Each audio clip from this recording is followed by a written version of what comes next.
I'm Professor Know-It-All and welcome to the first day of Wonderzone, our first ever online holiday club. Over the next 5 days, we're going to have fun together as we learn and make different things all about science, God and the world around us. I just love science. It is so exciting. There's lots of different kinds of science. There's physics. That's all about matter or stuff which bounce off each other and move about. Have you ever wondered why a ball bounces off a wall and doesn't go straight through it? Physics will tell you why.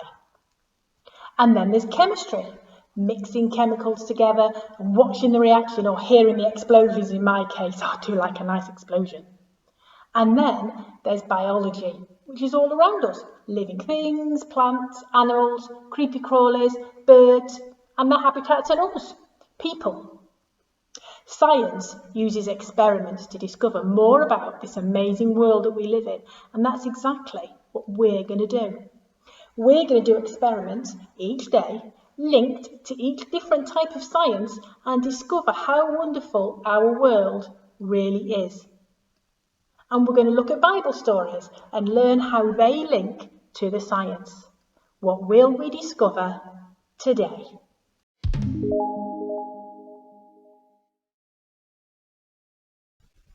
Okay, our first experiment this week is a chemistry one. So it's all about a reaction of something that's going to happen. So let's take a look and see if you can figure out what's happening.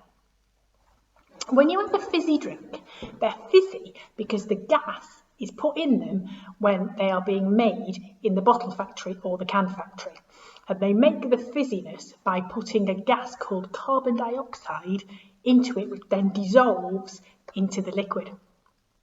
And then it sits there in the liquid until you open the bottle or you open the can. And if you ever shake a bottle or you shake a can and then you open it, it sprays everywhere. Because what you've done is you've made all of that gas wake up and turn into bubbles, and as soon as you open it, it goes everywhere. So we're going to have a little look if there's another way that I can show you how those bubbles happen and the gas comes from the liquid into turning into a bubble. So I've got some 7-Up or lemonade and you can see that already some bubbles have started to appear, and that's because as the 7-Up went into the glass and hit the bottom of the glass, the gas came out of being dissolved and turned into bubbles. So what I'm going to do now is these raisins have got lots and lots of little dimply bits on, and I'm going to drop them into the glass, and hopefully you will see the gas as it appears as bubbles on the side of the raisins. Can you see? They're all covered in bubbles. And that bit that's happening, that reaction where the bubbles are happening is called nucleation, where the gas is coming out from being dissolved and turning into a bubble. Now that's all very well, but it's not really very exciting, is it, looking at it on a raisin? Now I think I know a better way of showing just how good nucleation can be.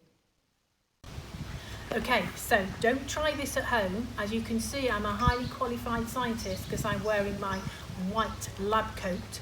So you mustn't try this at home because it can be quite dangerous, and that's why I've got my safety goggles on. But just before we came outside, you saw what happened to the raisin when I put it in the lemonade, and how the gas came from the liquid and was clinging onto the raisin and creating bubbles. And what we're going to do is see how many bubbles we can make in this drink, and we're going to use some Mentos.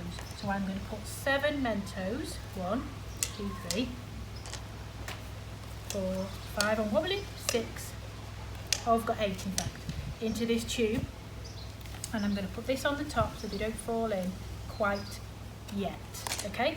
Because once I put them in there, something exciting hopefully will happen.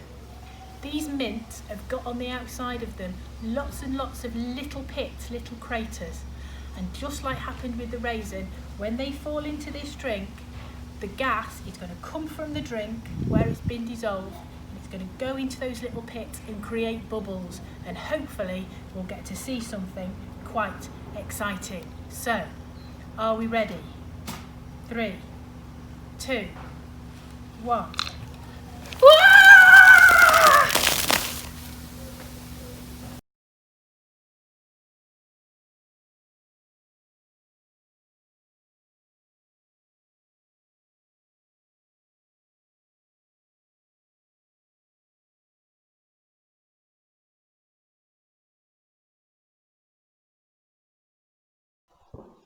Whoa, did you see that when I was outside?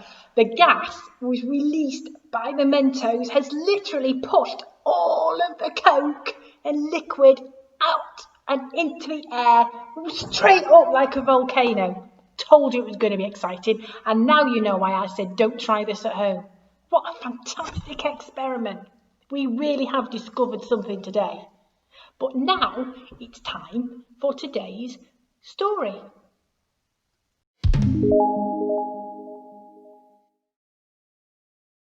1 Kings chapter 3 verse 5 to 15. Solomon was a ruler. No, not that kind of ruler. He became king when his father David died, and he loved God like David. One night, God appeared to Solomon in a dream and said, "Ask for whatever you want me to give you." Solomon praised God and said, "You have made me king over the great number of people you have chosen, but I am only young. So give me wisdom to govern them and to distinguish between right and wrong." The Lord was pleased with Solomon's request, and God said, "Since you have asked for this, and not for wealth for yourself, or for death for your enemies, I will do what you have asked, and I will give you a wise heart. So there will never have been, nor will there ever be, anyone like you. And I will give you riches and honour, and if you walk in my ways, I will give you a long life." Then Solomon woke up.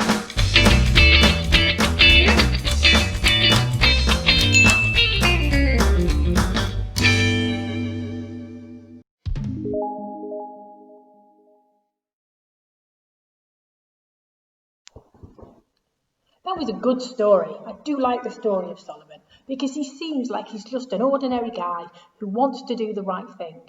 And then God says, "I'll give you whatever you want." And he could ask for anything, couldn't he? He could ask to be really rich or live forever or all kinds of amazing things. But he doesn't. He asks if he could be wise and have understanding and have a kind heart and have wisdom. So that's what God gave him. And all then through the Bible, and never before or since him has anybody been described as being more wise than Solomon. Because he wanted to do the right thing and he wanted to know things. Now, wisdom's important for us too, because then we make more sense of the world and we can be kinder and better to other people. We did an experiment today to find something out about the gas that was in fizzy drinks and why it turns into bubbles. So we now have more knowledge and we've got more wisdom, and that's what wisdom does for us and what it did for Solomon. It helps us to understand the world and to discover more about it. But now I think we'll go over and see Dr. Abstract and see what she's doing today.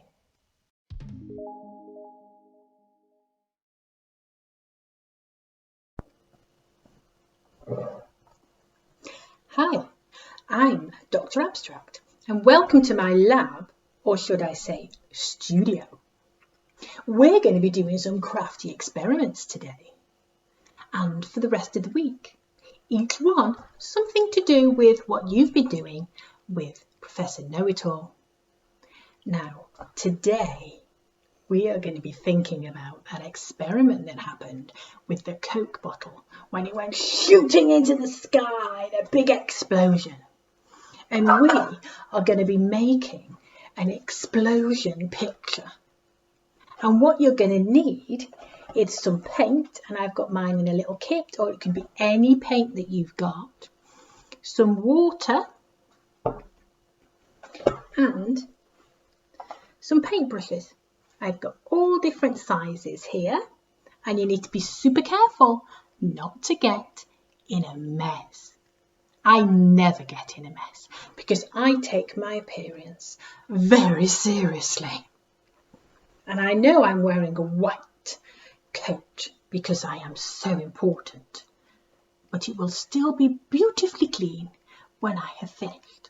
However, if you're doing this in your house, you might want to put maybe some newspaper down or something protective, or maybe go and do it outside if you're a little bit messy. Anyway, we're going to do an explosion picture. We're going to get a nice piece of paper like this. It could be any size. This is just the size I like. And what I'm going to do is I'm going to get my brush and I'm going to put some water on my brush. And I'm going to choose a colour. I'm going to choose red, I think.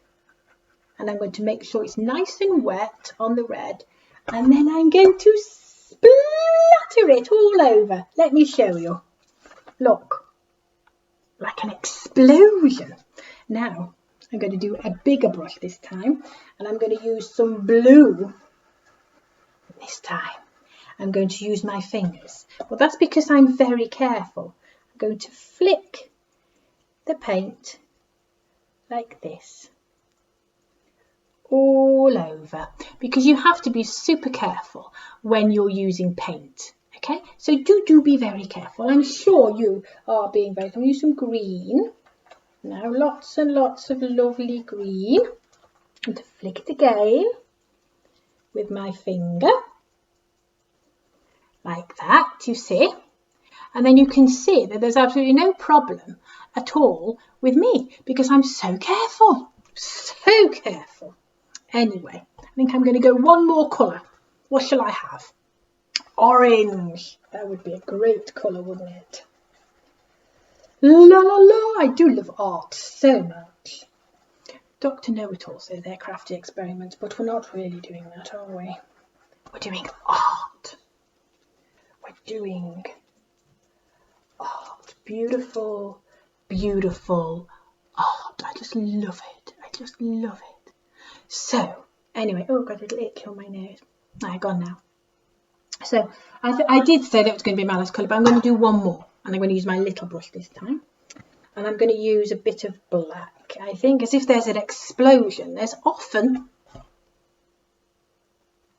some smoke, isn't there? Now, you can do this any way you like. You might have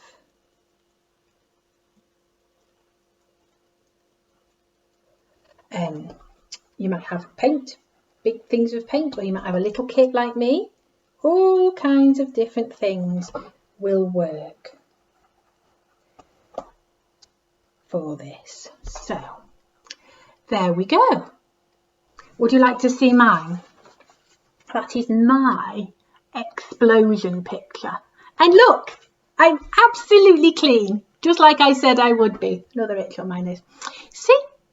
Okay, well, I'll see you all tomorrow when we have another go at making some more art. Bye! Well, Dr. Abstract certainly got into a little bit of a mess there, didn't she? I hope your paintings work out a lot better than hers did. Well, I hope you've had a fun time, and I can't believe we've already got to the end of day one. Have a wonderful rest of the day, and I hope to see you again tomorrow when we do more discoveries in the Wonderzone. Bye!